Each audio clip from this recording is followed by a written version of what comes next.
Hello நண்பர்களே, இன்னைக்கு நம்ம ஃப்ரம் சீசன் 3 4வது எபிசோடு தான் பார்க்க போறோம். எபிசோடோட ஸ்டார்டிங்ல ஆம்புலன்ஸ்ல இருந்து அந்த டிரைவரும் டாக்டரும் வெளியே இறங்கி கீழே விழுந்திருக்கிற மரத்தை பார்த்துட்டு இருக்காங்க. அப்ப கரெக்டா அந்த போலீஸ் லேடியும் வந்துடுறாங்க. ஹைவேல எப்படா இவ்வளோ பெரிய மரம் உளுந்து கிடக்கும், ஒரு ஈக்குஞ்ச காணவே ரோட்ல அப்படின்னு அவங்க பேசிட்டு இருக்கும் போது அந்த ஆம்புலன்ஸ் டிரைவர் ரேடியோல இந்த இன்ஃபர்மேஷனை சொல்ல ட்ரை பண்றாரு. பட் எந்த சிக்னலும் கிடைக்க மாட்டேங்குது. அப்ப கரெக்டா மேத்யூவோட ஒய்ஃபும் வண்டியில இருந்து இறங்கி வெளியே வந்துடுறா. இந்த மரத்தை பார்க்கற அவளுக்கு பக்கோன்னு இருக்கு. அப்ப அந்த டாக்டர் இருந்துட்டு, மேடம் ஒன்னும் பிரச்சனை இல்லை, நீங்க வண்டிக்குள்ள இருங்க அப்படின்னு சொல்லிட்டு இருக்கும் போதே இவ எதிர்பார்த்த மாதிரியே நிறைய காக்கா அங்க வட்டமிட ஆரம்பிக்குது. ஐயையோ, எது நடக்க கூடாதுன்னு நினைச்சனோ அதுவே நடக்குது அப்படின்னு நினைச்சிட்டு இருக்கா. அப்ப அந்த போலீஸ் லேடி இருந்துட்டு, நம்ம வேற ஏதாவது ஆல்டர்னேட் வழியில போய்க்கலாம், நீங்க வண்டியில ஏறுங்க அப்படிங்கிற மாதிரி சொல்லிட்டு இருக்காங்க. ஆனா மேத்யூவோட ஒய்ஃப் இருந்துட்டு, இதுக்கு வேற வழியே இல்லை, நான் சொல்றத கேளுங்க அப்படின்னு கத்துறா. ஆனா இவ பேச்சை யாரும் கேட்கிற மாதிரி இல்ல. அங்க சீனை கட் பண்ணி மேத்யூவோட பையனை தான் காட்டுறாங்க. விக்டர் அவசர அவசரமா கிளம்புனதுல 2-3 டிராயிங் இங்க போட்டுட்டு போயிட்டான். அதை தான் இவன் பார்த்துட்டு இருக்கான். அப்போ கரெக்டா அங்க இருக்கிற டெலிபோன் ரிங் ஆகுது. இந்த பையனும் அந்த போனை அட்டன் பண்ணனா ஆப்போசிட்ல பேசுறவன், டே நான் தான் தாமஸ் பேசுறேன், அம்மாக்கு ஆபத்து, அவங்க ஒரு ஆம்புலன்ஸ்ல இருக்காங்க அப்படிங்கிற விஷயத்த சொல்றான். இந்த பையனும் என்ன ஆம்புலன்ஸ் அப்படின்னு கேட்கும்போது ஆப்போசிட்ல பேசுறவன், அம்மா ஆந்து வேலை இருக்காங்க, நீதான் ரொம்ப தைரியமா இருந்து அவங்களுக்கு உதவி செய்யணும் அப்படின்னு சொல்லிட்டு இருக்கும் போதே மேத்யூ அந்த இடத்துக்கு வந்துடுறாரு. யாரு கூடடா பேசிட்டு இருக்க அப்படின்னு கேட்கும் போது இவனும், தெரியலப்பா, அந்த சைடு பேசுறவன் தாமஸ்னு சொன்னான் அப்படிங்கிற விஷயத்த சொல்றான். மேத்யூவுக்கு செம்ம கோவம் வந்துருது. அவன் போனை எடுத்து, இதுக்கு மேல என்னோட குழந்தைங்களை டிஸ்டர்ப் பண்ற வேலை வச்சுக்காதன்னு சொல்லும் போது தாமஸ் இருந்துட்டு, அவங்க இதுக்கு மேல உன்னோட குழந்தைங்க கிடையாது அப்படின்னு சொல்றான். இதுல மேத்யூவுக்கு செம்ம கோவம் வந்துருது. இருக்கிற கடுப்புல அந்த டெலிபோனை தூக்கி போட்டு உடைக்கலான்னு பார்க்கும்போதுதான் அந்த டெலிபோன்ல ஒயர் கனெக்ஷன்லாம் எதுவுமே இல்லைங்க. அதுவே கேட்க ஆள் இல்லாம தன்னந்தனியா தொங்கிட்டு இருந்திருக்கு. இதுல எப்படா போன் வந்திருக்குன்னு மேத்யூ கன்ஃபியூஸ் ஆகிறான். அப்ப கரெக்டா அவன் பொண்ணு அங்க வந்துடுறான். அப்ப மேத்யூ அவன் பையன்கிட்ட போன்ல பேசினவன் என்னடா விஷயத்த சொன்னான்னு கேட்கும்போது அந்த பையனும் பாவம் ஷாக்ல இருக்கான். இவன் போட்டு குலுக்குன்னு குலுக்குறான், ஏதோ உண்டியில குலுக்குற மாதிரி. அப்ப அந்த பையன் இருந்துட்டு, அம்மா உயிரோடு தான் இருக்காங்களாமா, அவங்க ஆம்புலன்ஸ்ல இருக்காங்களாமா, அவங்களுக்கு ஏதோ ஆபத்து அப்படிங்கிற விஷயத்தை இவன் சொல்றான். அதே டைம்ல எல்ஜின் பயப்புல ஆடாம அசையாம அந்த சூசைட் பண்ணி செத்து போன காக்காவையே பார்த்துட்டு இருக்கான். அங்க ஒரு லேடி செவுத்துல இருக்கிற பிளட் எல்லாம் கிளீன் பண்ணிட்டு டிரைவர் லேடிய பார்த்து, இந்த காக்காவை கொஞ்சம் தூக்கி வெளியே போட்டுரு அப்படின்னு சொல்றாங்க. ஆனா டிரைவர் லேடி இருந்துட்டு, எனக்கு வேற பொழப்பு கிடையாதா, நீங்க லூசுத்தனமா இதை கேம் விளையாண்டு வெளியே சிவனேன்னு சுத்திட்டு இருக்கிறத உள்ள கூப்பிட்டு வந்து கொன்னுட்டீங்க, நீங்களே தூக்கி வெளியே போட்டுருங்கன்னு சொல்லிட்டு ஃபாத்திமா கூட அந்த கார்டு கேம் விளையாண்ட லேடிய பார்த்து, இங்க எவ்வளோ பிரச்சனை போயிட்டு இருக்கு, இதெல்லாம் ஒரு கேம்னு விளையாண்டு இருக்கே அப்படின்னு திட்டிட்டு போறா. அப்ப அங்க வர டோனா இருந்துட்டு எல்ஜினை பார்த்து, உனக்கு ஒன்னும் பிரச்சனை இல்லையே, நல்லா தானே இருக்கேன்னு கேட்கும் போது அவனும் ஆமான்னு தலையாட்டுறான். அதே டைம்ல ஃபாத்திமாவை அந்த நர்ஸ்காரி செக் பண்ணிட்டு, ஒன்னும் பிரச்சனை இல்லை, நீ நல்லா சாப்பிடு, பேபி நல்லா இருக்கு அப்படின்னு சொல்றா. அதே நேரத்துல விக்டர் கேட்ட மாதிரியே சாரா பிளாங்கெட்லாம் எடுத்துட்டு இருக்கும் போது விக்டர் இருந்துட்டு, நான் இருந்தப்ப இந்த மந்திரக்கல்லாம் இங்க கிடையாது, நைட் ஆச்சுன்னா அண்டர் கிரவுண்ட்ல தான் போய் ஒளிஞ்சுக்குவோம், ஆனா காலையில டைம்ல நானும் என்னோட சிஸ்டரும் இங்க இருக்கிற வீட்ல எல்லாம் விளையாண்டுருக்கோம் அப்படின்னு அவன் பாஸ்ட சொல்றான். சோ சாராக்கு இப்பதான் தெரியுது விக்டருக்கு ஒரு சிஸ்டர் இருந்திருக்கா அப்படின்னு. அதுக்கப்புறம் பிளாங்கெட் எல்லாம் எடுத்து கொடுத்துட்டு, இதை வச்சு என்ன பண்ண போறேன்னு சாரா கேட்கும்போது, நான் பழசையெல்லாம் ஞாபகப்படுத்தி பார்க்க போறேன் அப்படின்னு விக்டர் சொல்றான். சாராக்கு ஒண்ணுமே புரியல. இத்தனை வருஷம் கழிச்சு ஏன் நீ பழசை ஞாபகப்படுத்தணும்னு நினைக்கிற அப்படின்னு கேட்கும்போது விக்டர் இருந்துட்டு, எங்க அம்மாவும் என் கூட இங்கதான் இருந்தாங்க, ஆனா இப்ப அவங்க உயிரோட இல்ல, இங்க இருக்கிற நிறைய பேத்தை காப்பாத்தணும்னு நினைச்சாங்க, அவங்க இறந்ததுக்கு அப்புறம் இந்த வில்லேஜ்ல இருக்கிற நிறைய பேர் இறந்து போயிட்டாங்க, அது மட்டும் இல்லாம இத்தனை வருஷமா நான் இந்த வில்லேஜ்ல தான் இருக்கேன், இந்த மாதிரி பனி பொழியிற கிளைமேட் வந்ததே கிடையாது, சோ நிறைய விஷயம் இப்ப மாறிடுச்சு, அதுக்காக தான் நான் பழச ஞாபகப்படுத்தணும்னு நினைக்கிறேன், பேஸ்மெண்ட் தான் சேஃபான இடம், நீயும் வான் கூட்டு போறான். அதே டைம்ல இந்த ஆம்புலன்ஸ் காட்டுப்பாதையில வந்துட்டு இருக்கு. வர வழியில டிரைவர் ரேடியோல கான்டாக்ட் பண்ண ட்ரை பண்றாரு. பட் எந்த சிக்னலும் கிடைக்கல. எத்தனை நேரம் தான் இந்த காட்டுக்குள்ளேயே போயிட்டு இருக்கிறது, பேசாம வண்டியை திருப்பிடலாமா அப்படின்னு இவங்க பேசிட்டு இருக்கும் போது மேத்யூவோட ஒய்ஃப் இருந்துட்டு, அட லூசு பசங்களா, நீங்க வண்டியை திருப்பினாலும் ஒரே இடத்துக்கு தான் இது போய் சேரும், ஒழுங்கு மரியாதை ஸ்ட்ரெயிட்டா போங்க, நான் சொல்றத கொஞ்சமாவது நம்புங்கடா, நேரா போனீங்கன்னா ஒரு வில்லேஜ் வரும், அங்க நிறைய மக்கள் இருக்காங்க, அவங்க நம்மளை காப்பாத்துவாங்க அப்படிங்கிற மாதிரி சொல்லிட்டு இருக்கா. ஆனா இவ பேசுறத அந்த லேடி போலீஸ் நம்பவே மாட்டேங்கிறாங்க.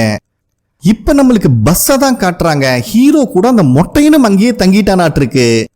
ஹீரோவும் சுத்தி முத்தி எல்லா டைரக்ஷனையும் செக் பண்ணிட்டு இருக்கான். ஒரு மான்ஸ்டரை வெளியே காணோம்.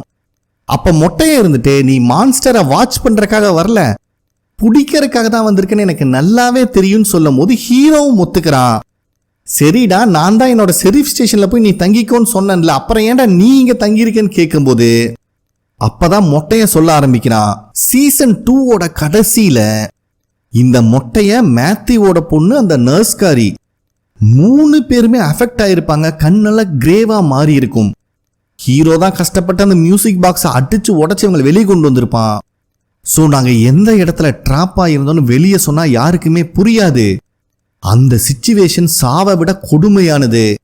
ஸோ இப்போ நீ அதுகளை பிடிக்கணும்னு நினைச்சிருக்கிறதே எப்படியாவது வீட்டுக்கு போகணும்னு வழி கண்டுபிடிக்கிறதுக்கு தானே, அதனால தான் உனக்கு ஹெல்ப் பண்றதுக்கு நான் இருக்கேன் அப்படின்னு சொல்லிடுறான். இது ஹீரோவுக்கும் புரியுது. அதே டைம்ல கிறிஸ்டி கால்வலி தாங்க முடியாம தூக்கத்திலிருந்து கண்ணை முழிச்சா. இந்த அசிஸ்டன்ட் காரன் தூங்காம எதையோ எழுதிட்டு இருக்கான். ஸோ இவளுக்கு பெயின் அதிகமா இருக்கு அப்படிங்கிறத புரிஞ்சுக்கிட்டு அவன் தான் இவளை உட்காரவே வைக்கிறான். அப்போ கிறிஸ்டி இருந்துட்டு என்னடா எழுதிட்டு இருக்கேன்னு கேட்கும்போது, இது சைனீஸ்ல எங்க கல்ச்சர்மா, நம்மளை விட்டு போனவங்களுக்கு இந்த மாதிரி லெட்டர் மூலியமா தான் நம்ம என்ன நினைக்கிறோங்கிறத எழுதுவோம், நான் எங்க அம்மாக்காக எழுதிட்டு இருக்கேன் அப்படிங்கிற விஷயத்த சொல்றான். இப்படியே இவங்க 2 பேரும் ஒருத்தருக்கு ஒருத்தர் ஆறுதலா பேசிட்டு இருக்கும் போது பக்கத்துல தூங்கிட்டு இருந்த ஜேட் இருந்துட்டு, வெளியே இருக்கிற மான்ஸ்டர் தொல்லை தாங்க முடியலன்னு தான் உள்ள வந்து படுத்தேன், உங்க தொல்லை அதுக்கு மேல இருக்க மாட்டிருக்கடான்னு மொக்க பண்ணி விட்டுறான். சரி எப்படியோ தூங்குறது இல்லைன்னு ஆயிருச்சு, உங்ககிட்ட கிரேசியான ஒரு விஷயத்த சொல்றேன் கேட்குறீங்களா அப்படின்னு கேட்குறான். அங்க சீன் கட் ஆகுது. அதே டைம்ல விக்டர் சாரா கொடுத்த பெட்ஷீட்ல வச்சு ஒரு வழியா டென்ட் மாதிரி எதையோ ஃபார்ம் பண்ணிடுறான். அப்ப விக்டர் இருந்துட்டு, கடைசியா என்னோட அம்மா என்னையும் என் சிஸ்டரையும் அந்த பேஸ்மெண்ட்லயே பத்திரமா இருக்க சொல்லிட்டு தான் போனாங்க. ஆனா என் சிஸ்டர் அவங்க பேச்சை கேட்காம வெளியே போயிட்டா. அந்த வயசுல எனக்கு என்ன பண்ணணும்னே தெரியல. நான் காலையில வரைக்கும் அந்த இடத்த விட்டே வெளியே வரல. காலையில வெளியே வரும்போது தான் இந்த வில்லேஜில் இருக்கிற அத்தனை பேரும் இறந்து கிடந்தாங்க. அப்பதான் முதல் முறையா அந்த ஒயிட் கலர் ட்ரெஸ் போட்ட பையனை நான் பார்த்தேன்னு சொல்றான். டே அப்படின்னா ஒயிட் ட்ரெஸ் போட்ட பையனை உனக்கு தெரியுமா அப்படின்னு சாரா கேட்கிறா. ஏன்னா இவளும் அந்த பையனை பார்த்துருப்பா. விக்டர் இருந்துட்டு அந்த இன்சிடென்ட் நடந்ததுக்கு அப்புறம் ரொம்ப வருஷம் இந்த வில்லேஜில் நான் தனியா தான் இருந்தேன். அப்ப எனக்குன்னு துணையா இருந்தது அந்த வெள்ளை ட்ரெஸ் போட்ட பையன் மட்டும்தான், அவன் என்னோட ஃப்ரெண்டு அப்படின்னு சொல்லிட்டு அந்த சமயத்துல இந்த வில்லேஜ்ல இறந்து போன அத்தனை பேத்தையும் என்னால் அடக்கம் பண்ண முடியல. அப்ப அந்த வெள்ளை ட்ரெஸ் போட்ட பையன் தான் எனக்கு ஒரு ஐடியா கொடுத்தான். ஸோ இறந்து போன அத்தனை பேத்துக்கிட்ட இருந்தும் அவங்க யூஸ் பண்ண ஒரு பொருளை இந்த ஷூட் கேஸ்ல வச்சு அதைய நான் புதைச்சி வச்சுட்டேன் அப்படின்னு சொல்லிக்கிட்டே இந்த ஷூட் கேஸை ஓபன் பண்றான். சாராக்கு நல்லாவே புரிஞ்சிருது ஆல்ரெடி இறந்து போனவங்களோட திங்ஸ் தான் இந்த ஷூட் கேஸ்ல இருக்குன்னு. சரி விக்டர், இந்த திங்ஸை பார்க்கறனால உனக்கு பழசு ஞாபகம் வருமானு கேட்டா அவன்கிட்ட பதில் இல்லை. இப்ப எதுக்குடா இந்த டென்ட்டுக்குள்ள உட்காந்து இதை பார்த்துட்டு இருக்கோன்னு கேட்கும் போது, இந்த டென்ட்ல இருக்கிறதா சேஃபா இருக்கு அப்படின்னு அவன் ஃபீல் பண்றான். அது மட்டும் இல்லாம இந்த திங்ஸை பார்க்கும் போது சில பயம்புடுத்தனமான விஷயம் கூட எனக்கு ஞாபகத்துக்கு வரலாம். உன்னைய பார்த்தாதான் இந்த வில்லேஜில் இருக்கிறவங்களே பயப்படுறானுங்களே, அதனாலதான் நான் உன்னை சேர்த்துக்கிட்டேன்னு வேற சொல்றான். இதை கேட்கும் போது சாராக்கு ஃபர்ஸ்ட் கோபம் வந்தாலும் விக்டர் இப்படியெல்லாம் சொல்றதை கேட்கும் போது அவளுக்கே சிரிப்பு வந்துடுது. அதே டைம்ல பஸ்ல இருக்கிற மொட்டைய இருந்துட்டு ஹீரோ கிட்ட, எனக்கு ஏதோ சரியா படல, இந்த நேரத்துக்கு எல்லா மான்ஸ்டர்ஸும் வெளியே வந்திருக்குன்னு சொல்லும் போது ஹீரோக்கே தூக்கி வாரி போடுது. என்னடா ஏதோ சொந்தக்காரங்க வீட்டுக்கு வர மாதிரி சொல்லிட்டு இருக்க அப்படிங்கிற மாதிரி கேட்கிறான். ஆனா நான் சொல்றத நம்புங்க ஷெரீஃப், டெய்லி உட்காந்து இதுகளை வாட்ச் பண்றது தானே என் வேலையே. இந்நேரத்துக்கு எல்லா மான்ஸ்டர்ஸும் வெளியே வந்திருக்கணும். அதுலயே அந்த நர்ஸ் ட்ரெஸ் போட்டு ஒருத்தி வருவா பார்த்தீங்களா, அவன் இந்த கண்ணாடிக்கு வெளியே வந்து நின்றுட்டு பைத்தியக்காரி மாதிரி 10 நிமிஷம் என்னை பார்த்து சிரிச்சிட்டு தான் போவான். இதா பின்னாடி பாருங்க, தூரமா ஒரு ஊஞ்சல் தெரியுது, அங்க ஒண்ணு நின்று டான்ஸ் ஆடிட்டு இருக்கும். ஆப்போசிட்ல லாங்ல ஒரு கப்பல் நின்றுட்டு இருப்பாங்க. இந்த மாதிரி நான் டெய்லி இவங்களை பார்த்துட்டு தான் இருந்தேன். ஆனா இன்னைக்கு யாருமே வரலங்கிறது எனக்கு ஏதோ தப்பா படுதுன்னு சொல்றான். இதை கேட்கும் போதே ஹீரோக்கு நல்லா புரிஞ்சிருது, ஹீரோவை விட இந்த மான்ஸ்டர்ஸை பக்கத்துல இருந்து பைத்தியக்கார மாதிரி வேவு பார்த்து வச்சிருக்கான் அப்படின்னு. அப்படின்னா ரெகுலரா இந்த டைமுக்கு வர மான்ஸ்டர் இன்னைக்கு மட்டும் வரலன்னா என்ன விஷயமா இருக்கும் அப்படின்னு ஹீரோவும் பதட்டப்படுறான். நெக்ஸ்ட் சீன்லயே ஆம்புலன்ஸ் தான் காட்டுறாங்க. மேத்யூவோட ஒய்ஃப் இருந்துட்டு எங்கேயுமே திரும்பாதீங்க, ஸ்ட்ரைட்டா போங்க, அந்த டவுன் கிட்ட வந்துட்டோன்னு சொல்லிட்டு இருக்கும் போதே கரெக்டா ஆம்புலன்ஸ் டவுனை ரீச் பண்ணிடுது. வண்டியை நிறுத்துங்க, இங்க இருக்கிற மக்கள் நம்மளுக்கு உதவி செய்வாங்க அப்படின்னு சொல்லும் போது ஆம்புலன்ஸை ஓட்டிட்டு இருக்கிற டிரைவர் இருந்துட்டு, ஏமா கருகும்முன்னு இருக்கு, இந்த டைம்ல வண்டி நிறுத்தி ஏதாவது நடந்துருச்சுன்னா நான் என்ன பண்றது அப்படின்னு நிறுத்த மாட்டேங்கிறான். இந்த ஆம்புலன்ஸ் வர வண்டி சத்தத்தை கேட்கும் போது ஹீரோக்கும் மொட்டைனுக்கு தூக்கி வாரி போட்டுருது. ஏன்னா புதுசா ஒரு வண்டி வந்திருக்கு, பகல்ல வந்தா கூட பரவாயில்ல, கரெக்டா மான்ஸ்டர்ஸ் வெளியே வர டைமா பார்த்து வந்திருக்கு. இதே விஷயத்த வீட்டுக்குள்ள இருக்கிற மேத்யூவோட பையன் பார்த்துறான். அப்பா தாமஸ் சொன்ன மாதிரியே ஆம்புலன்ஸ் வந்திருக்கு, அம்மா அதுலதான் இருப்பாங்கன்னு நினைக்கிறேன் அப்படின்னு இவன் சொல்லும் போதே மேத்யூவும் பொண்ணு ஷாக் ஆயிடுறாங்க. ஹீரோவும் மொட்டைனும் அவசர அவசரமா பஸ்ல இருந்து இறங்கி வராங்க அந்த ஆம்புலன்ஸை நிறுத்துறதுக்காக. பட் அந்த டிரைவர் நிறுத்தாம போயிடுறான். அதுக்குள்ளேயும் மேத்யூவோட பையன் வேற அம்மாவை காப்பாத்துறங்கிற பேர்ல வெளியே ஓடி வந்துடுறான். ஹீரோவும் மொட்டையனும் தான் மேத்யூவோட பையனையும் தூக்கிட்டா. ராஜா நடுராத்திரி நாக்க புடுங்கிற மாதிரி கேள்வி கேட்டா பரவாயில்ல, அதுக்கெல்லாம் உண்மையா நாக்கையே புடுங்கிட்டு போயிரும். எதுக்குடா இப்ப வெளியே வந்தேன்னு கேட்கும்போது அம்மா அந்த ஆம்புலன்ஸ்ல தான் இருப்பாங்க, போன்ல ஒரு வாய்ஸ் கேட்டுச்சு, அவன் அதுதான் சொன்னான்னு இவன் சொல்றான். இதே நேரத்தில் ஆம்புலன்ஸ் டிரைவர் வண்டியை நிறுத்திடுறான். என்னடான்னு பார்த்தா ரோட்ல ஒரு பாடி கிடக்குதுன்னு வேற சொல்றான். இதை கேட்கிற மேத்யூவோட ஒய்ஃபுக்கு நல்லாவே புரிஞ்சிருது. டே பைத்தியங்களா, தயவு செஞ்சு வண்டியை விட்டு இறங்காதீங்க, அது நீங்க நினைக்கிற மாதிரி சாதாரண பாடி கிடையாது அப்படின்னு கத்துன்னு கத்துறா. ஆனா அந்த போலீஸ்காரி மேத்யூவோட ஒய்ஃபை ஹேண்ட்கஃப் போட்டு லாக் பண்ணிட்டு, எங்களுக்கு எல்லா உயிரும் ஒண்ணுதான், நாங்க காப்பாத்தாம விட மாட்டோம்னு முந்திரி கொட்ட மாதிரி ஆம்புலன்ஸ்ல இருந்து இறங்கிடுறாங்க. அப்பவும் மேத்யூவோட ஒய்ஃப் கத்துன்னு கத்துறா, வெளியே போனீங்கன்னா செத்துருவீங்கடா, சொல்றத கேளுங்கடான்னு. பட் யாருமே கேட்கிற மாதிரி இல்ல. ஆம்புலன்ஸ் டிரைவரும் அந்த டாக்டரும் வண்டியிலிருந்து இறங்கி வந்து பாக்குறாங்க. ஒரு லேடி அன்கான்சியஸா கிடக்குறா. பட் இவ யாருன்னு தான் நம்மளுக்கு தெரியுமே. இதுல அந்த டாக்டர் வேற செக் பண்ணிட்டு இந்த லேடிக்கு பல்ஸே இல்லைன்னு சொல்லிட்டு இருக்கும் போதே ஆம்புலன்ஸ்ல இருந்து இறங்கின போலீஸ்காரி மேத்யூவோட ஒய்ஃப் வேற ஏதோ வித்தியாசமா நடக்குதுன்னு கத்திட்டு இருக்கான்னு சொல்லிட்டு இருக்கும் போதே அங்க படுத்திருந்த மான்ஸ்டர் கண்ணை முழிச்சிருது. அதுகிட்ட இருக்கிறது தான் கையா கத்தியானே தெரியாதே. அந்த டாக்டருக்கு கழுத்துல ஒரே வெட்டு, ஆள் ஸ்பாட்லயே மர்கையா. அந்த டிரைவர் பயலோட வயித்த வேற கிழிச்சு விட்டுருது. இத பாக்குற லேடி போலீஸ் ஷாக் ஆயறா. இப்ப இவளைய பார்த்து வேற வர ஆரம்பிக்குது. அதனால கன்னை எடுத்து ஷூட் பண்றா. ஆனா அதுதான் ஒரு ஹேருக்கும் மதிக்காதே. இந்த கன் சவுண்டு ஹீரோக்கும் மத்தவங்களுக்கும் கேட்டுருது. அப்ப மொட்டையா இருந்துட்டு, ரைட்டு சைத்தா ஆம்புலன்ஸ்ல வந்திருக்கு, சும்மா இருந்த மான்ஸ்டரை தூண்டி விட்டுட்டாங்க அப்படின்னு சொல்றான். அதே டைம்ல அந்த லேடி போலீஸ் அவளுக்கு பேக் சைட்ல ஒரு மான்ஸ்டர் வரதையும் பார்த்து கண்ணா பின்னான்னு ஷூட் பண்றா. பட் எந்த ரியாக்ஷனும் இல்ல. இதுக்கு மேல இங்க இருந்தா உசுருக்கு ஆபத்துறான்னு தலைதறிக்க ஓடுறா.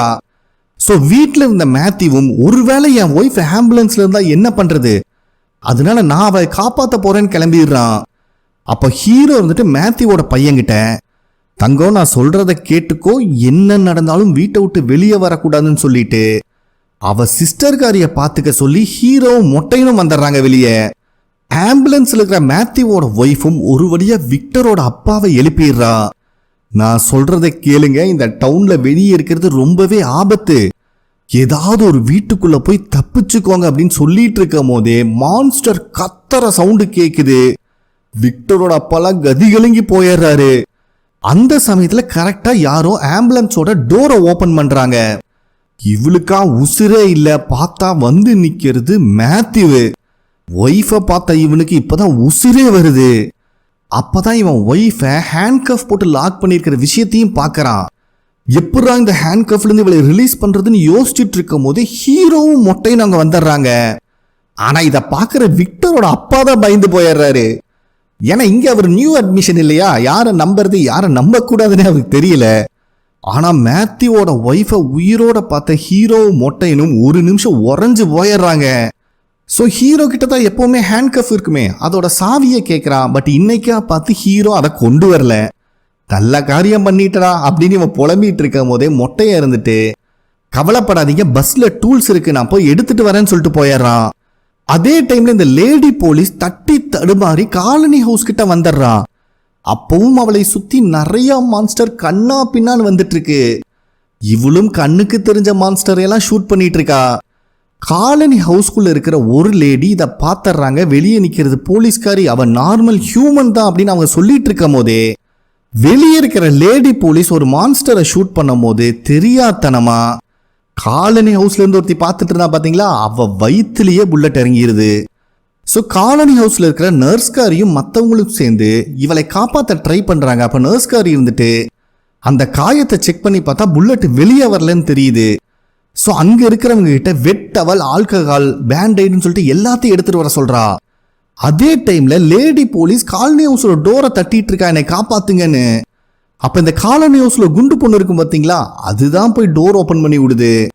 ஸோ இந்த லேடி போலீஸும் உள்ள வந்து பார்க்கும் போதுதான் புரியுது, இவங்க ஷூட் பண்ணதுல தான் இங்க ஒரு பொண்ணு இந்த நிலைமையில கடக்கிறா அப்படின்னு. இவங்களே பதட்டமாயிடுறாங்க. ஐயோ என்னை நம்புங்க, நான் வேணும்ட்டே பண்ணல, இது ஒரு ஆக்சிடென்ட்னு சொல்லும் போது கடுப்பான டோனா இருந்துட்டு, நான் சொல்றதை கேளு, நீ போலீஸா இருக்கலாம், அதெல்லாம் உங்க ஊர்ல வச்சுக்கோ, இப்ப வாயை மூடிட்டு நான் கேட்கறதுக்கு மட்டும் பதில் சொல்லி, நீங்க எப்படி இங்க வந்தீங்க, உங்க கூட யார் யார் வந்தாங்கன்னு கேட்கறா. அப்ப அந்த லேடி போலீஸ் இருந்துட்டு, ஆம்புலன்ஸ்ல வேற ஒரு பொண்ணு இருக்கா, நாங்கெல்லாம் ஆம்புலன்ஸ்ல தான் வந்தோம், வர வழியில் ஒரு மரம் விழுந்து கிடந்துச்சுன்னு சொல்லும் போது அங்க சீன் கட் ஆகுது. அதே நேரத்துல மொட்டையன் பஸ்ல இருக்கிற டூல்ஸ் எடுக்க வந்துடுறான். அப்ப மறுபடியும் அந்த இடத்துல அந்த பூச்சி பறக்கிற மாதிரி அவனுக்கு தெரியுது. ஆனா பயபுல அதெல்லாம் பெருசா கண்டுக்காம டூல்ஸை எடுத்து பஸ்ல இருந்து வெளியே வந்துடுறான். ஹீரோவும் அடிப்பட்டவங்களுக்கு எல்லாம் காப்பாற்ற முடியுமா ட்ரை பண்ணிட்டு இருக்கும் போதே மொட்டையன் வந்துட்டு இருக்கிற வழியில 2-3 மான்ஸ்டர் நின்றுட்டு இருக்கு. இவன் தான் அவ்வளவு சீக்கிரம் யாரையும் பார்த்து பயப்பட மாட்டானே. கையில இருக்கிற மந்திரக்கல்ல காட்டி, சாத்தானே அப்பாலே போ, என் பக்கத்துல யாரும் வரக்கூடாது அப்படின்னு டைலாக் விட்டுட்டு இருக்கான். ஆனா எந்த மான்ஸ்டரும் அதை மதிக்கிற மாதிரியே இல்ல. அப்ப அங்க பாட்டி கெட்டப்ல இருக்கிற மான்ஸ்டர் இருந்துட்டு, தம்பி இப்படியெல்லாம் அந்த கல்லு வேலை செய்யாது அப்படின்னு வேற சொல்லுது. ஸோ இந்த மொட்டையனை மான்ஸ்டர்ஸ் ரவுண்ட் அப் பண்ணியிருக்கு அப்படிங்கிறத அங்கே வர ஹீரோவும் புரிஞ்சுக்கிறான். அதனால மொட்டையை அவங்ககிட்ட இருக்கிற டூல்ஸ் பேக்கை ஹீரோ கிட்ட வீசிடுறான். ஹீரோ வந்துட்டு இங்கே நிற்காதரா, மறுபடியும் பஸ்ஸுக்கு திரும்பி போயிருன்னு சொல்லிட்டு அவன் பாட்டுக்கு ஆம்புலன்ஸ்க்கு வந்துடுறான். ஆனால் மொட்டையை திரும்பி போலான்னு பார்த்தா மறுபடியும் அந்த பூச்சி கண்ணா பின்னான்னு அவனை கடிச்சு அங்கேயே படுக்க போட்டுருது. ஆம்புலன்ஸுக்கு வந்த ஹீரோவும் டூல் பேக்கை மேத்யூ கிட்ட கொடுத்துட்டு, எங்கடா இந்த ஆம்புலன்ஸோட சாவியும் தேடிட்டு இருக்கும் போதே பின்னாடி ஒரு மான்ஸ்டர் இதையா செல்லக்கொட்டி தேடிட்டு இருக்க அப்படின்னு சாவியோட வந்து நிக்குது. ஹீரோக்கெல்லாம் உசுரே இல்லை. அப்ப அந்த மான்ஸ்டர் இருந்துட்டு, கவலைப்படாத, உன்னை நான் ஒன்றும் பண்ண மாட்டேன், நாங்க மொட்டையனை வச்சுக்கிறோம், நீ சாவியை வச்சுக்கோ அப்படின்னு ஒரு டீல் வேற போடுது. ஹீரோக்கும் நல்லா புரியுது அத்தனை பேர்த்தையும் காப்பாத்துறது பாசிபிள் இல்லைன்னு. அதுக்குள்ளேயும் இந்த மொட்டையனை சுத்தி நிறைய மான்ஸ்டர்ஸ் வந்து நின்றுது. ஸோ மொட்டையை ஒருத்தனை காப்பாத்துறதா இல்ல ஆம்புலன்ஸ்ல இருக்கிற 3 பேர்த்த காப்பாத்துறதான்னு யோசிக்கும் போது ஹீரோக்கு இப்பத்துக்கு ஆம்புலன்ஸ்ல இருக்கிற 3 பேர்த்த காப்பாத்துறது தான் பெருசு. அதனால அந்த சாவியையும் வாங்கிக்கிட்டு அந்த மான்ஸ்டர் எல்லாம் கெட்ட வார்த்தையில திட்டிட்டு, உங்க யாரையும் சும்மா விட மாட்டேன்னா திட்டிட்டு ஆம்புலன்ஸை ஸ்டார்ட் பண்றான். ஆம்புலன்ஸ் ஸ்டார்ட் ஆன சத்தம் கேட்டோன்னே மொட்டையனுக்கு டர்ருன்னு ஆயிருது. அவனும் ஹீரோ பேரை சொல்லி கத்துன்னு கத்திட்டு இருக்கான், என்னை காப்பாத்துடா, நான் உங்களுக்கு ஹெல்ப் பண்றதுக்கு தாண்டா வந்தேன், என்னை அம்போன்னு விட்டுட்டு போறீங்களேடா அப்படின்னு. அதே டைம்ல இந்த புல்லட் அடிப்பட்ட பொண்ணை காப்பாத்துறதுக்காக அந்த நர்ஸ்காரியும் ஒரு கட்டிங் பிளேயர் யூஸ் பண்ணி புல்லட்டை வெளியெடுக்கிறா. பாவம் அந்த பொண்ணும் வழியில கத்தி கதறி துடிச்சிட்டு இருக்கா. ஆனா சக்சஸ்ஃபுல்லா இவ புல்லட்டையும் வெளியெடுத்துறா. ஸோ டோனா கிட்ட இந்த லேடி போலீஸும் நடந்துட்டு இருக்கிற விஷயத்த சொல்லும் போதே இந்த காலனி ஹவுஸுக்கு முன்னாடி ஆம்புலன்ஸ் வந்து நிக்குது. ஆனா ஹீரோக்கு தான் மனசே இல்லை அந்த மொட்டையனை விட்டுட்டு வந்தது. அதுக்குள்ளேயும் மேத்யூ அந்த ஹேண்ட் கஃபை கையிலிருந்து ரிலீஸ் பண்ண முடியலனாலும் அதை லாக் பண்ணி வச்சு இந்த கம்பியை ஓப்பன் பண்ணி ரிலீஸ் பண்ணிடுறான். ஸோ இவங்க எல்லாருமே காலனி ஹவுஸ்குள்ள தான் வராங்க. மேத்யூவோட ஒய்ஃபை பார்க்குற டோனால உறைஞ்சு போயிடுறா. டோனா மட்டும் இல்லை, அங்கே இருக்க அத்தனை பேருமே உறைஞ்சு போய் தான் நிற்கிறாங்க. எப்படிரா ஒருத்தி இத்தனை நாள் கழிச்சு அதுவும் உயிரோட வர முடியும் அப்படின்னு. அப்பதான் ஹீரோ அங்க லேடிக்கு கன் ஷாட் பட்டிருக்கு, அதுக்கு ட்ரீட்மெண்ட் போயிட்டு இருக்கிறதையும் பார்க்கறான். என்னதான் நடந்துட்டு இருக்கு அப்படின்னு டோனாட்ட கேட்கும்போது ஷாக்ல இருந்த டோனா அதை பத்தி அப்புறம் பேசிக்கலாம், இன்னைக்கு இரவு முடியுமானே தெரியல அப்படின்னு புலம்புறாங்க. அப்ப கரெக்டா அங்க வர அந்த லேடி போலீஸ், நீ எவ்வளவோ சொன்ன, நான் தான் உன்னை நம்பல, என்னை மன்னிச்சிருன்னு சொல்லிட்டு ஹேண்ட்கஃபை ரிலீஸ் பண்ணி விட்றா. அதுக்கப்புறம் மேத்யூ டோனா கிட்ட நாங்க மேல இருக்கிற ரூம்ல போய் ரெஸ்ட் எடுக்கிறோம்னு சொல்லிட்டு அவன் ஒய்ஃபை கூப்பிட்டு போயிடுறான். அதுக்கப்புறம் எல்ஜின் கிட்ட அந்த பஸ்ல வந்த பாட்டி இருந்துட்டு எனக்கு அந்த பொண்ணை நினைச்சா ரொம்ப பாவமா இருக்குன்னு சொல்லும் போது எல்ஜின் இருந்துட்டு கவலைப்படாதீங்க, நர்ஸ்காரையும் மற்றவங்களும் சேர்ந்து காப்பாற்ற ட்ரை பண்ணிட்டு இருக்காங்க, எப்படியாவது காப்பாத்திடுவாங்கன்னு சொல்றான். அதுக்கு அந்த பாட்டிமா இருந்துட்டு நான் இந்த பொண்ணை பத்தி பேசல, ஃபாத்திமாவை பத்தி சொல்றேன். அந்த காக்கா ஜன்னலை உடைச்சிட்டு உள்ள வந்து செவுத்திலேயே முட்டுன்னு முட்டி இறந்துச்சுல்ல, அது ஏதோ பேட் சைனா இருக்குன்னு நினைக்கிறேன் அப்படின்னு இவங்க சொல்லும் போதே எல்ஜினுக்கு எப்பவுமே வித்தியாசமான ஒரு உருவம் தெரியும் பாத்தீங்களா, அது வந்து அங்க நிக்குது. பயபுல ஒரு நிமிஷம் மிரண்டு போயிடுறான். அப்ப மறுபடியும் அந்த பாட்டியை பார்த்து நான் தூக்கத்துல இருக்கேன்னா முழிச்சிட்டேனான்னு கேட்டா அந்த பாட்டி கிட்ட பதில் இல்ல. இந்த டைம் அந்த உருவம் இவனை எதுவும் பண்ணாம திரும்பி நடந்து போக ஆரம்பிக்குது. இது ஏதோ என்கிட்ட சொல்ல வருதுன்னு எல்ஜினும் அதை ஃபாலோ பண்ணிட்டே போறான். ஒரு கட்டத்துல அந்த வித்தியாசமான உருவம் எல்ஜினை பார்த்து என்னைய காப்பாத்து அப்படின்னு கேக்குது. பயபுல பயத்திலேயே ரிவர்ஸ் போனவன் அங்க நடந்து போயிட்டு இருக்க ஒருத்த மேல இடிச்சிடறான். இப்ப மறுபடியும் திரும்பி அந்த இடத்த பார்த்தா அந்த வித்தியாசமான உருவம் அந்த இடத்துல இல்ல. அதே நேரத்துல மேத்யூவோட பொண்ணு யாராவது திரும்பி வரமாட்டாங்களான்னு விண்டோ கிட்டேயே நின்றுட்டு இருக்கா. அப்ப மேத்யூவோட பையன் யாருமே திரும்பி வரமாட்டாங்களா, எல்லாரும் இறந்துட்டாங்களா அப்படிங்கிற மாதிரி ரொம்ப பயப்படுறான். பட் சிஸ்டருக்காரி இருந்துட்டு கவலைப்படாத, எல்லாரும் திரும்பி வந்துருவாங்கன்னு ரொம்ப ஆறுதலா பேசுறா. அப்ப அந்த பையன் இருந்துட்டு அன்னைக்கு ஒரு நாள் நீ ஃபுல்லா தூக்கத்திலேயே இருந்த, கண்ணெல்லாம் கிரே கலர்ல மாறினுச்சுல்ல, அன்னைக்கு என்னதான் நடந்துச்சுன்னு கேட்கிறான். ஸோ சிஸ்டருக்காரியும் நான் உங்ககிட்ட உண்மையை சொல்றேன், இப்ப வரைக்கும் யார்கிட்டையும் சொன்னது கிடையாது. அன்னைக்கு நான் நிறைய விஷயத்த பார்த்தேன், ஆனா எதுவுமே என் ஞாபகத்துல இல்லை. ஆனா அதை பத்தி என் மைண்ட்ல நினைக்கும் போதெல்லாம் அந்த பயம் இன்னும் என்னை விட்டு போல அப்படின்னு சொல்லும் போது இவன் தான் ரொம்ப ஆறுதலா ஹக் பண்ணிக்கிறான். நெக்ஸ்ட் சீன்லயே ஜேடு கிறிஸ்டி கிட்டையும் அசிஸ்டன்ட் காரங்கிட்டையும் இந்த பிளேஸ்க்கு இவங்க வந்தப்போ ஒருத்த மரத்தோட சேர்த்து நின்றுப்பான், அவன் மூஞ்சில ஒரு ராடு இறங்கி இருக்கும், அந்த விஷயத்தையும் கிறிஸ்டிக்கு காலில் அடிபட்டு இருக்கும் போது ஒரு மண்டையோட கொண்டு வந்து அதுல இருந்து ரத்தத்தை குடிச்சிருப்பான், அந்த விஷயத்தையும் சொல்றான். அப்ப கிறிஸ்டி இருந்துட்டு இந்த ஹாலுசினேஷன் உனக்கு எப்ப இருந்து வருதுன்னு கேட்கும்போது நான் இந்த வில்லேஜுக்கு வந்ததுலேருந்தே எல்லா கர்மமும் வந்துட்டு தான் இருக்கு. ஒரு டைம் அசிஸ்டன்ட் காரனும் கூட ஒரு பேஸ்மெண்ட்ல கூப்பிட்டு போய் ஒரு செல்லரை காட்டினேன், அங்க ஒரு உருவத்து மேல பெரிய பாறாங்கல் கடந்துச்சு, அப்ப இருந்து எனக்கு வித்தியாசமா தெரிய ஆரம்பிச்சது. கடைசியா ஒரு நாள் நான் டைனர்ல இருக்கும் போது அசிஸ்டன்ட் காரனோட அம்மா தான் எனக்கு டீ போட்டு கொடுத்தாங்க. அப்ப நான் ஒரே சிம்பிளை மாத்தி வரைகிறத பார்த்த உடனே அவங்க அங்க இருக்கிற ஸ்டோரேஜ் ரூமுக்கு கூப்பிட்டு போய் இந்த டைரியை எடுத்து கொடுத்தாங்கன்னு அந்த டைரியை காட்டுறான். அதை பார்க்குற கிறிஸ்டிக்கு ஒன்றுமே புரியல. ஆனால் ஜேடு தான் ரொம்ப ஃபீல் பண்ணி அழுகிறான். ஏன்னா அசிஸ்டன்ட் காரனோட அம்மாட்ட நான் நிறைய டைம் ஹார்ஷாலாம் நடந்திருக்கேன், ஆனால் அவங்க பொறுமையாக என்னையும் ஒரு மக மாதிரி தான் ட்ரீட் பண்ணாங்கன்னு சொல்லும்போது அசிஸ்டன்ட் காரனும் அதை நினச்சி கொஞ்சம் ஃபீல் பண்ண தான் செய்கிறான். அப்போ ஜேடு இருந்துட்டு அந்த லெட்டர் நீ உங்கள் அம்மாக்காக தானே எழுதுற, தயவு செஞ்சு அதில் நான் ஹாய் சொன்னங்கிறத மட்டும் மென்ஷன் பண்ணிருன்னு சொல்கிறான். அசிஸ்டன்ட் காரனும் இதை நினச்சி ரொம்பவே ஃபீல் பண்ணுறான். அப்ப கரெக்டா இவங்க இருக்கிற அந்த உட்டன் ஹவுஸையும் வெளியிருந்து யாரோ தட்டுற மாதிரி சத்தம் கேட்குது. வேற யாரா இருக்கும், மான்ஸ்டர்ஸ் தான். இவங்களும் பயத்துல எந்த சத்தமும் போடாம கப்பு சுப்புன்னு இருக்காங்க. அங்க சீனை கட் பண்ணி விக்டரை தான் காட்டுறாங்க. பைபிள் அந்த சூட்கேஸ்ல இருந்து ஒவ்வொரு திங்ஸா எடுக்கும் போது இது யார்கிட்ட எடுத்தோம் அப்படிங்கிற ஞாபகம் அவனுக்கு வருது. ஃபர்ஸ்ட் ஒரு வாட்ச் எடுக்கிறான். பாவம், இந்த வாட்சை போட்டிருந்தவர் கனக்கொடூரமா இறந்து கிடக்கிறாரு. இவனும் ஞாபகப்படுத்தி பார்த்துட்டு இந்த வாட்ச் மிஸ்டர் கர்பரோடது, அவர் எப்பவுமே சிரிச்சுக்கிட்டே இருப்பார் அப்படின்னு சொல்லி அந்த வாட்சை ஸ்மெல் பண்ணி பார்க்கறான். அதுக்கப்புறம் ஒரு பர்ஸ் எடுக்கிறான். இது ஆக்சுவலாக ஒரு லேடி கிட்ட இருந்தா எடுத்திருப்பான். அது ஓபன் பண்ணா அதுல 2 சிகரெட்டும் இந்த பாசியில போடுற முத்து 2 கிடக்குது. இந்த லேடியோட பேர் டிலோர், அவங்க எப்பவுமே அழுதுட்டே இருப்பாங்க அப்படின்னு சொல்றான். அதுக்கப்புறம் அந்த ஷூட் கேஸ்ல ஏதோ ஒரு பொருளை தேடுறான், மிஸ் ஆயிருச்சாட்டு இருக்கு. சாராவும் என்னத்தை தேடிட்டு இருக்கேன்னு கேட்கும் போது கிறிஸ்டபரோட திங்ஸ் எதுவுமே இதுல இல்லையே அப்படின்னு சொல்றான். சாராக்கு கிறிஸ்டபர் யாருன்னே தெரியாது. அப்போ விக்டர் இருந்துட்டு கிறிஸ்டபர் என்னோட ஃப்ரெண்டு, அவர் எப்பவுமே எல்லாத்தையும் சிரிக்க வச்சுட்டு இருப்பாரு.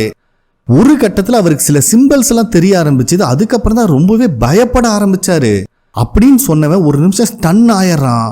அதுக்கப்புறம் அவனே அவன் மூஞ்சில அடிச்சுட்டு ஐயோ இந்த திங்ஸ் எல்லாம் நான் ஓபன் பண்ணிருக்கவே கூடாது, நான் தப்பு பண்ணிட்டேன் அப்படின்னு டென்ட் எல்லாம் பிச்சு போட்டுட்டு இருக்கான் கண்ட்ரோலே இல்லாம. அப்ப சாரா தான், நீ எதை நினைச்சும் பயப்படாத, நான் உன் கூட இருக்க அப்படின்னு சமாதானப்படுத்திட்டு இருக்கும் போது அவனுக்கு கிறிஸ்டபரோட ஞாபகம் வருது. அவர் கையில ஒரு பொம்மையை வச்சு அது கூட பேசிட்டு இருக்காரு. ஸோ எதை நான் மிஸ் பண்றேன்னு எனக்கு புரிஞ்சிருச்சு. அவனோட பேர் ஜாஸ்பர்னு அந்த பொம்மையை தான் மென்ஷன் பண்றான். அதே டைம்ல ஹீரோ டோனா கிட்ட வேற வழியே இல்லாம அந்த மொட்டையை நாங்க அம்போன்னு நான் விட்டுட்டு வந்துட்டேன் அப்படின்னு சொல்லும் போது டோனாக்கே தூக்கி வாரி போடுது. எனக்கு என்ன பண்றதுனே தெரியல. 3 பேர்த்த காப்பாத்துறதா ஒத்த ஆளா காப்பாத்துறதான்னு பார்க்கும்போது 3 பேர் தான் ரொம்ப இம்பார்ட்டண்டா தெரிஞ்சாங்க. ஆனா இந்த மேத்யூவோட ஒய்ஃப் எப்படி திரும்பி வந்தானே புரியல அப்படின்னு புலம்பறான். ஸோ மேத்யூவும் அவனோட ஒய்ஃப் கிட்ட அப்படின்னா வந்திருக்கிறது விக்டரோட அப்பாவான்னு கேட்கும்போது ஆமான்னு சொல்றா. அப்ப மேத்யூவோட ஒய்ஃபும், விக்டர் பிறந்து வளர்ந்த வீட்டுக்கு நான் போனேன், அங்க அவங்க அம்மாவை பத்தியும் கேள்விப்பட்ட, அவங்க பேர் மிராண்டா, அவங்க இந்த வில்லேஜுக்கு வரக்கு முன்னாடி நடக்கிற விஷயத்தை எல்லாம் அவங்க பார்த்துருக்காங்க, அதை பெயிண்ட் பண்ணியும் வச்சிருக்காங்க. ஸோ ஒருவேளை இது எல்லாத்தையும் பார்க்கறதுக்காக தான் நான் இங்கிருந்து வெளியே போகணும்னு எனக்கு தோணுது. ஏன்னா அந்த டவர்லேருந்து என்னை தள்ளி விட்ட வெள்ளை ட்ரெஸ் போட்ட பையன் நான் ஏதோ உன்னை பார்க்கணும், ஏதோ உன்னை கண்டுபிடிக்கணும்னு எதிர்பார்க்கறான். ஆனால் கடைசி வரைக்கும் என்னால் எதையுமே கண்டுபிடிக்க முடியல, மறுபடியும் இந்த வில்லேஜுக்குள்ளே தான் வந்து மாட்டியிருக்கேன் அப்படின்னு அழுகிறாங்க. அப்போ மேத்யூவும் அவன் ஒய்ஃபை சமாதானப்படுத்திட்டு இருக்கும் போது இந்த குண்டடிப்பட்ட பொண்ணு வழியில கத்தி கதற சத்தம் அவங்களுக்கு கேட்குது.